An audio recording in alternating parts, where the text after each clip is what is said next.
What is up, everybody? Sinestro here, and today we're having a look at Wrath of Azshara, the dungeon on Heroic. Yeah, we're doing these dungeon guides on Heroic, as I said previously before, just because it's easier for me to do them here, and you can just get a general gist of how the dungeon works. So as you can see there, I immediately goof-trooped hardcore to some trash, and pulled some and died. So you can take this little left-hand route, which can skip you a couple of mobs, unless you foolishly run into them like I did. But first up, let's have a chat about Warlord Pods. Yeah, she's the first boss that's coming up.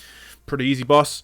As range, just make sure you stay at ranged and nuke him down. He's going to spawn 2 ads periodically within the fight. Make sure you're killing those ads. When he does an ability called Impaling Spear, you need to make sure you're moving behind the Naga to stop yourself getting pinned.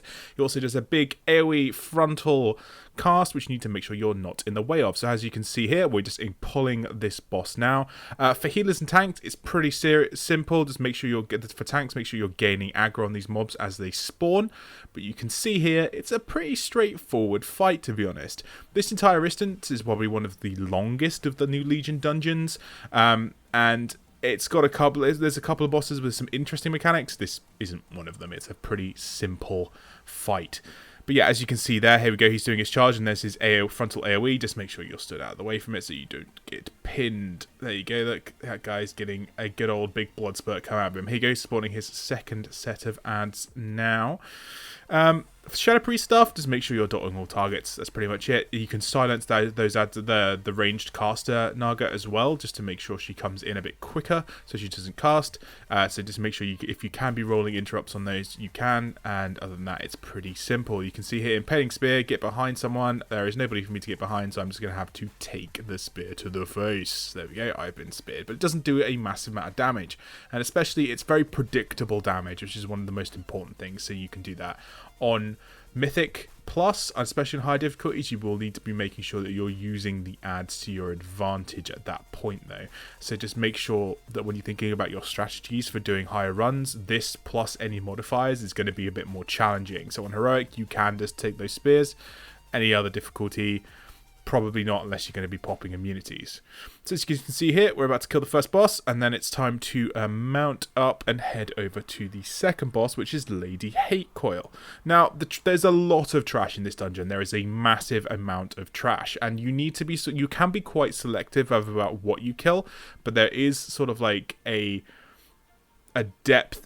The depth's the wrong word. There is sort of like you need to kill some of it, but there is some stuff that you shouldn't be avoiding.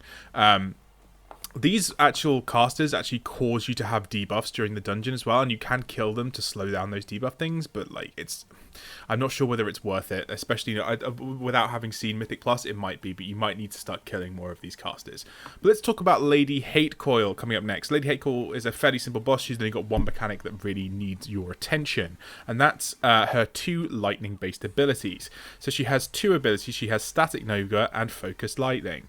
While she's casting Static Nova, you need to be stood on one of these little sand puddles that you can see in the boss encounter arena, so you need to make sure you're stood on those during Static Nova, whereas within Focused Lightning, you need to make sure you're stood in the water. Basically, Static Nova deals a crap ton of damage to the water, so you need to be out of it, whereas Focused Lightning destroys the sand pile that you're stood on while doing some damage, so you need to make sure that you're not removing sand piles. So you can see there, I was stood on the platform Static Nova, then I moved off. She's going to do Beck and Storm as well, which is going to summon some tornadoes as well that start coming around, and then she also spawns some ads. But you can see she starts to get Beck and Storm, which is just lightning coming down on everybody now, and things like that. It's a fairly simple encounter. The real difficulty is going to come with modifiers. So you can see there she started summoning some tornado abilities.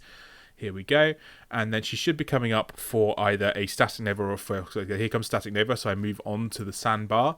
She casts Static Nova, and then I should move off onto things like that. Now, I think I stay up here to show you the sandbar disappearing. Oh, no, I do move down. But there you go. Actually, no, there you go. So she destroyed the sandbar that I was stood on, and there's these tornadoes that deal a little bit of damage. Yet again, Mythic Plus, you want to be avoiding as much damage as possible, so make sure you're not getting hit by tornadoes randomly. There she goes. She's Beck in the Storm and summons some more oozes, so you can just knock a Mind Seer out, but that's not going to do any damage because you're a Shadow Priest and AoE is non-existent. And if you do get hit by a tornado, there you go, you get knocked up into the sky, which is going to reduce your ability there. And if you are in the water, when she casts Static Nova, you get stunned. Oh, we're learning. We're learning all the things. Yet again, I didn't read the dungeon journal before I did these dungeons. I just queued like a real pug hero. But okay, so we can see Lady Hatecore's coming towards her death now, and we need to start thinking about Sir Pendrick, which is the next boss. Now, Sir Pendrick has a lot of trash, and you don't have to kill all of it, but you do have to be careful about what you kill, because the arena it's a snake boss which spawns several heads, so you need to be making sure that the space you have available is enough. So you've got these big old crabs, you've got the big hydras running around, you've got small packs of crabs as well to get rid of. Nothing massively challenging, just nothing that's going to wipe you. Just make sure that you're careful around playing the boss, because you can see the boss is just in the background there. Now, Sir Pendrick has a couple of abilities that you need to be aware of. First one is Toxic Wound. Toxic Wound is going to infect you with a poison thing that makes you drop poison pools on the floor. Make sure that you are moving constantly when you have a Toxic Wound. The Poison Split is the pools that go onto the floor. Just make sure you're not being stood in them. When Sir Pendrick use Submerge at both 33 and 66% health, interrupt it to prevent damage from Rampage. But other than that, he's going to spawn 2 snake heads that you just need to make sure that you are dealing with properly. We're going to see that coming up very soon. You can see us taking rid of one of the Hydras here, and then we're coming up to the boss fight. Here we go. So Sir Pendrick is going into combat now. So we're just dotting this, and then we're waiting. We've got to nuke the boss down to 66% before we hit the first phase. You can see the poison spit pools starting to come down there. Just make sure you're not stood in them. You can see there's more of them coming down there.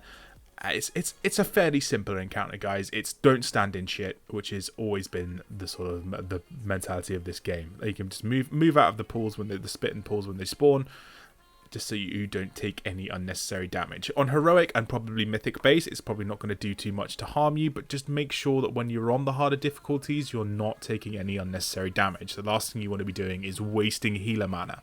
Now you can see here, he's split off into 3 heads. This is very, very familiar if any of you did anything in Siege of Orgrimmar. Not Siege of Orgrimmar, it was Stone of Thunder, wasn't it? The one with the snakes. Excuse me. God, I really did not like mop raiding.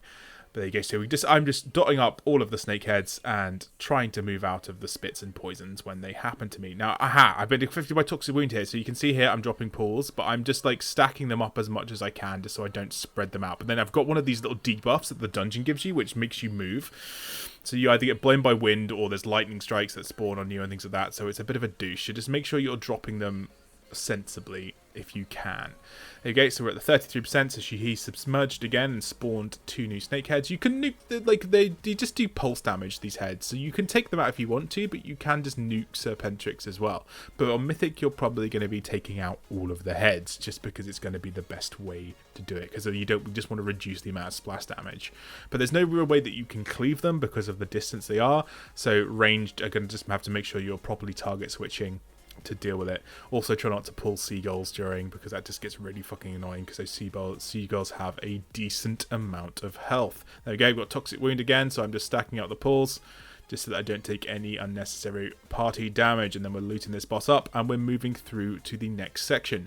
Now you can skip quite a lot of the trash in the next section as well, so just make sure you're picking your pathing carefully. You can run up to the left here and then cut through, and if you stick to the right hand wall, you can make your way through this cave pretty easily. You've got to fight a little pack of Murlocs here. That's pretty much it. And then somebody pulled another pack of Murlocs from behind as well. So the next boss is actually pretty interesting. This is King Deepbeard. So let's talk to you about the mechanics of King Deepbeard. He is a big old sea giant. He's got a couple of interesting things that are probably going to be proving fairly challenging at harder difficulties. So he does an ability called Call to the Seas, where he puts lots of little circles down on the floor that start moving around that deal lightning damage that you have to avoid. And he also does an ability called Aftershock, which is a big AoE stomp, but you can move out of pretty easily as well. The more important things is he's going to put a bubble on players called a Gaseous Bubble. And this bubble absorbs 250,000 damage. This is, when it expires after 20 seconds, it causes a gaseous explosion, which deals that damage to the party if you don't get rid of it. So you actually have to stand in fire.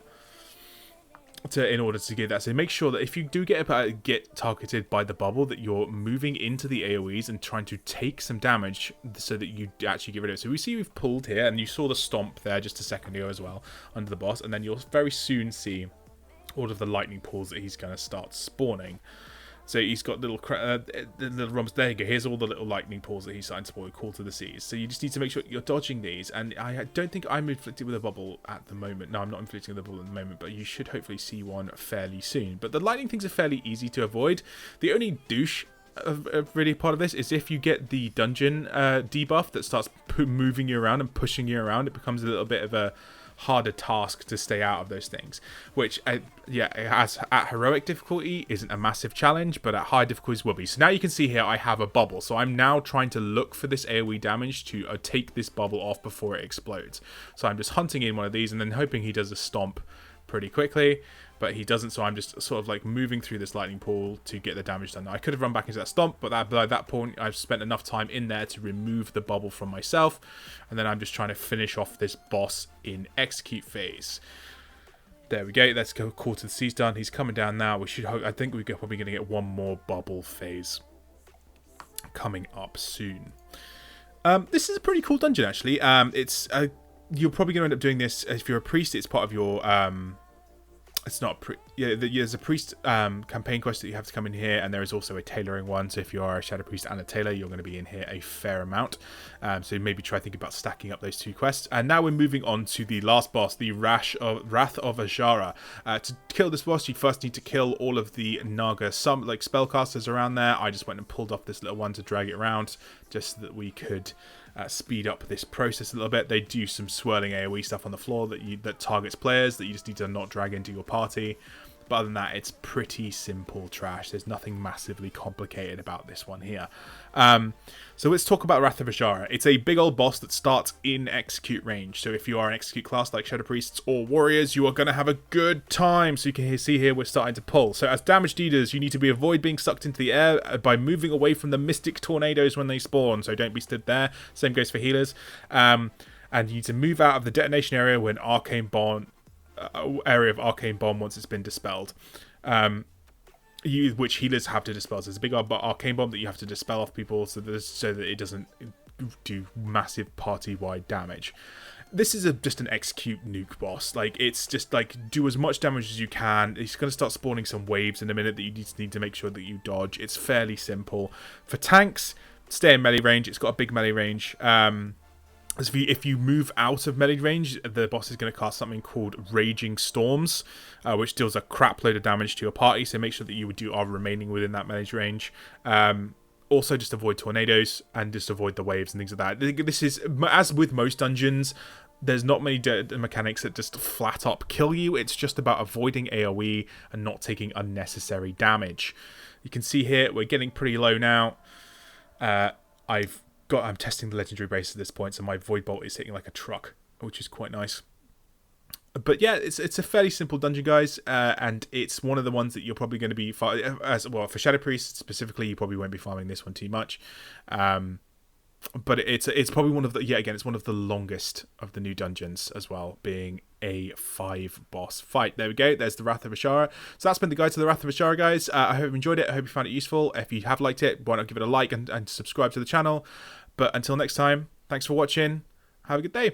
Bye.